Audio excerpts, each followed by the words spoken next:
बिना आधार ओटीपी के ई श्रम कार्ड बनाने के लिए आपको ई श्रम की ऑफिशियल वेबसाइट पे आ जाना है। इसका डायरेक्ट लिंक मैंने वीडियो के डिस्क्रिप्शन में दे रखा है। नीचे आएंगे, यहाँ पर आपको अपना कोई भी एक मोबाइल नंबर देना है। ये ज़रूरी नहीं है कि आपका ये मोबाइल नंबर आपके आधार कार्ड से लिंक होना चाहिए, कोई भी यहाँ पर आपको मोबाइल नंबर इंटर कर देना है। इस कैप्चा कोड को यहाँ पर देंगे और जिस तरह से यहाँ पर नो सेलेक्ट किया हुआ है इसे आपको नो ही सेलेक्ट रहने देना है। उसके बाद आपको यहाँ पर सेंड ओटीपी पर क्लिक करना है। आपके इस नंबर पर एक ओटीपी जाएगा, उस ओटीपी को यहाँ पर इंटर करके सबमिट पर क्लिक करेंगे। जिसका आप ई श्रम कार्ड बनाने जा रहे हैं उसका यहाँ पर आधार कार्ड नंबर देंगे, इसके टर्म एंड कंडीशन को एक्सेप्ट करेंगे। नीचे आपको 3 ऑप्शन दिख रहे होंगे, फिंगरप्रिंट, आइरिस और ओटीपी। अगर आपका ये आधार कार्ड आपके मोबाइल नंबर से लिंक है तो इसे आपको ओटीपी ही सेलेक्ट रहने देना है। फिर इस कैप्चा कोड को देखकर आप सबमिट पर क्लिक करेंगे। आपके आधार कार्ड से लिंक मोबाइल नंबर पर ओटीपी जाएगा, ओटीपी देकर आगे का प्रोसेस आप फॉलो करेंगे।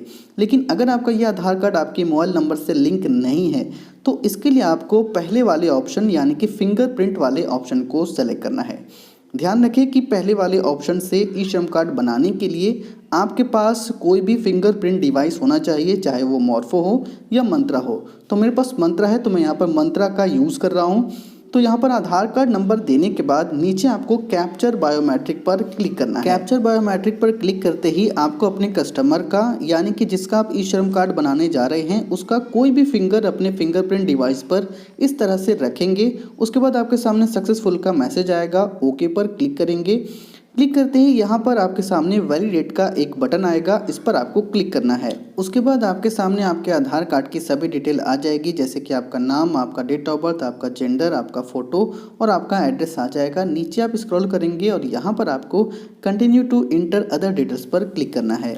उसके बाद यहाँ पर आपको अपना पर्सनल इन्फॉर्मेशन देना है। यहाँ पर आपका मोबाइल नंबर ऑलरेडी आ जाएगा, आप चाहें तो यहाँ पर इमरजेंसी नंबर भी दे सकते हैं। अगर आपके पास ईमेल आईडी है तो यहाँ पर ईमेल आईडी दे दे, नहीं तो आप इसे छोड़ सकते हैं। यहाँ पर आपको अपना मैरिटल स्टेटस बताना है, आप शादीशुदा हैं या नहीं।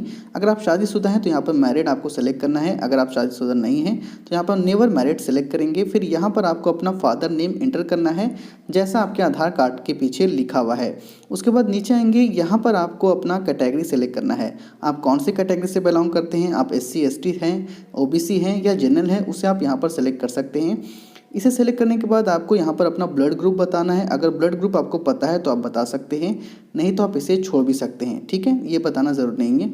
अगर आप डिफरेंटली एबल हैं तो यहाँ पर आपको यस सेलेक्ट करना है, यानी कि अगर आप अपाहिज हैं तो आपको यहाँ पर यस सेलेक्ट करना है। अगर आप अपाहिज नहीं हैं तो यहाँ पर आपको नो सेलेक्ट करना है। यस सेलेक्ट करते हैं तो यहाँ पर आपको ये बताना होगा आपको किस तरह की अपाहिज है।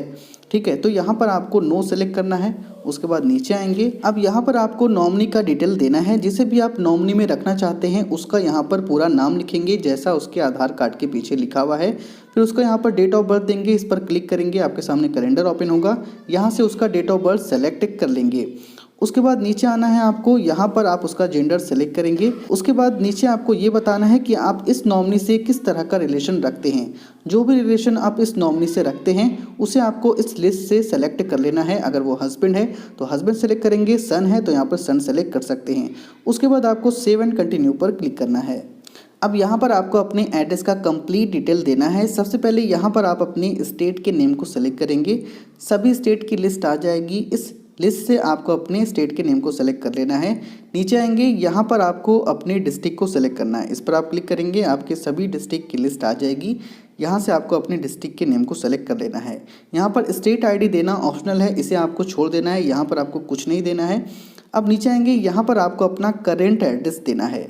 अगर आप गांव से हैं तो इसे आपको रूरल ही सेलेक्ट रहने देना है, अगर आप शहर से हैं तब आपको यहाँ पर अर्बन सेलेक्ट करना है। ठीक है, उसके बाद यहाँ पर अपना हाउस नंबर देंगे, लोकेलिटी देंगे, फिर से यहाँ पर आप अपने स्टेट के नेम को सेलेक्ट करेंगे। ठीक है, फिर से स्टेट का नेम सेलेक्ट करने के बाद यहाँ पर आप फिर से डिस्ट्रिक्ट को सेलेक्ट करेंगे। ठीक है, उसके बाद यहाँ पर आपको सब डिस्ट्रिक्ट या तहसील सेलेक्ट करना है। ठीक है, लिस्ट आएगी, यहाँ से आप अपने सब डिस्ट्रिक्ट या तहसील को सेलेक्ट कर लेंगे। उसके बाद यहाँ पर आप अपना पिन कोड देंगे, नीचे आपको इस तरह से स्क्रॉल करना है। अब यहाँ पर आपसे ये पूछा जा रहा है कि आप इस एड्रेस पर, इस करेंट एड्रेस पर कितने सालों से रह रहे हैं।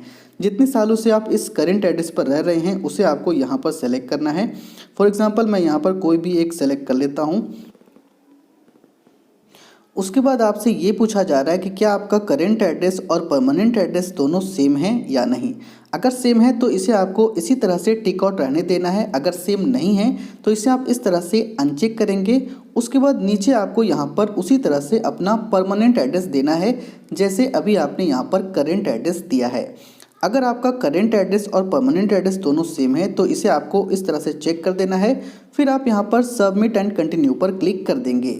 अब यहाँ पर आपको अपना एजुकेशन क्वालिफिकेशन बतलाना है। इसके लिए आपको एजुकेशन क्वालिफिकेशन के सामने इस पर आप क्लिक करेंगे। अगर आप ग्रेजुएट या पोस्ट ग्रेजुएट हैं तो उसे आप यहाँ पर सेलेक्ट कर सकते हैं। अगर आप कोई टेक्निकल कोर्सेज कर रहे हैं तो उसे भी आप यहाँ पर सेलेक्ट कर सकते हैं। अगर आप 12th हैं तो यहाँ पर आपको हायर सेकेंडरी सेलेक्ट करना है। अगर आप 10th पास हैं तो यहाँ पर आपको सेकेंडरी सेलेक्ट करना है, ठीक है। अगर आप पढ़े लिखे हैं लेकिन आपने कोई भी स्कूल से पढ़ाई नहीं किया है तो यहाँ पर आपको सेकंड वाला ऑप्शन सेलेक्ट करना है। अगर आप बिल्कुल भी पढ़े लिखे नहीं हैं या जिसका आप ई श्रम कार्ड बना रहे हैं वो बिल्कुल भी पढ़ा लिखा नहीं है तो आपको यहाँ पर फर्स्ट वाले ऑप्शन को सेलेक्ट करना है। एजुकेशनल सर्टिफिकेट यहाँ पर अपलोड करना ऑप्शनल है, आप चाहें तो अपलोड कर भी सकते हैं या आप इसे छोड़ भी सकते हैं। अगर आप यहाँ पर डॉक्यूमेंट अपलोड करते हैं तो आपका डॉक्यूमेंट PDF, JPG या PNG फॉर्मेट में होना चाहिए और आपका डॉक्यूमेंट 1 MB से ज़्यादा फाइल साइज़ का नहीं होना चाहिए।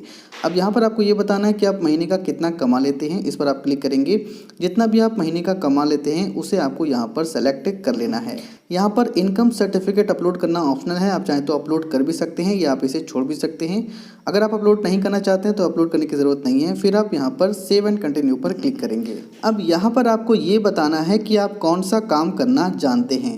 इसके लिए आपको इस ऑटो सर्च बॉक्स में आना है और यहाँ पर आपको अपने काम के नाम को टाइप करना है। फॉर एग्जांपल अगर आप टेलर का काम करते हैं तो यहाँ पर लिखेंगे टेलर, तो नीचे ऑप्शन आ जाएगा। इस ऑप्शन में से आपको अपने काम के नाम को सेलेक्ट कर लेना है।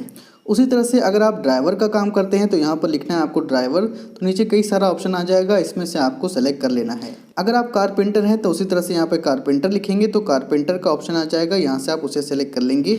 इसी तरह से अगर आप इलेक्ट्रीशियन हैं तो यहाँ पर आपको इलेक्ट्रीशियन लिखना है, तो यहाँ पे कई सारा ऑप्शन आ जाएगा। आप किस फील्ड में इलेक्ट्रीशियन है उसे आपको यहाँ से सेलेक्ट कर लेना है। अगर आपको ये समझ में नहीं आ रहा है कि इस ऑटो सर्च बॉक्स में आप कैसे अपने काम को खोजेंगे तो इसके लिए आपको ऊपर यहाँ पर क्लिक हेयर का एक बटन मिलेगा, इस पर आपको क्लिक करना है। क्लिक करते ही आपके सामने एक PDF ओपन होगा। इस PDF में उन सभी कामों की लिस्ट दी गई है जिसका ई श्रम कार्ड बनाया जा सकता है। तो आपको करना क्या है कि इसी लिस्ट से अपने काम के नाम को खोजना है। आप चाहें तो इस PDF को बारी बारी से देखकर भी अपने काम को खोज सकते हैं, या अगर आप शॉर्ट तरीके से जल्दी पता करना चाहते हैं अपने काम के नाम को तो आपको करना क्या है कि कंप्यूटर में आपको Ctrl+F टाइप करना है। उसके बाद आपको अपने काम का कोई भी 1 या 2 कैरेक्टर टाइप करना है। आपके सामने उस काम की सभी कैटेगरी की लिस्ट आ जाएगी, यहाँ से आपको अपने काम को ढूंढ लेना है। अगर आप इस PDF को अपने फ़ोन में खोल रहे हैं तो वहाँ पर कॉर्नर में आपको सर्च का बटन मिलेगा, वहाँ से भी आप अपने काम के नाम को सर्च कर सकते हैं। फॉर एग्जांपल अगर मैंने यहाँ पर बार्बर लिखा है तो आप देख सकते हैं बार्बर की जितनी भी लिस्ट है, जितनी भी सैलून की लिस्ट है वो सभी यहाँ पर आ गई है। जो भी आप काम करते हैं तो यहाँ पे 3rd लाइन में जो भी नाम आपको लिखा हुआ नज़र आएगा उसे आपको लॉन्ग प्रेस करके कॉपी कर लेना है। कॉपी करने के बाद आपको वापस से उसी पेज पर आना है और यहाँ पर आपको ऑटो सर्च बॉक्स में उसे पेस्ट कर देना है। फिर आपके सामने वो नाम आ जाएगा, उसे आपको सेलेक्ट कर लेना है। तो ठीक इसी तरह से आप जो भी काम करते हैं उसे आपको इस PDF से बारी बारी से करके खोज लेना है, या आप चाहें तो डायरेक्ट सर्च भी कर सकते हैं। और उसी तरह से आपको इस तरह से कॉपी करना है और उसे वहाँ पर आकर आपको पेस्ट कर देना है। अब यहाँ पर आपसे ये पूछा जा रहा है कि आप इस काम को कितने सालों से कर रहे हैं, अपने एक्सपीरियंस को यहाँ पर आपको बताना है। जितने भी सालों से आप इस काम को कर रहे हैं उसे आपको यहाँ से सेलेक्ट कर लेना है। यहाँ पर सेकेंडरी ऑक्यूपेशन आपसे पूछा जा रहा है। अगर आप इस काम के अलावा कोई दूसरा काम भी जानते हैं तो उस काम को भी यहाँ पर आपको ऑटो सर्च बॉक्स में उसी तरह से सर्च करके टाइप करना है या आपको कॉपी पेस्ट करना है।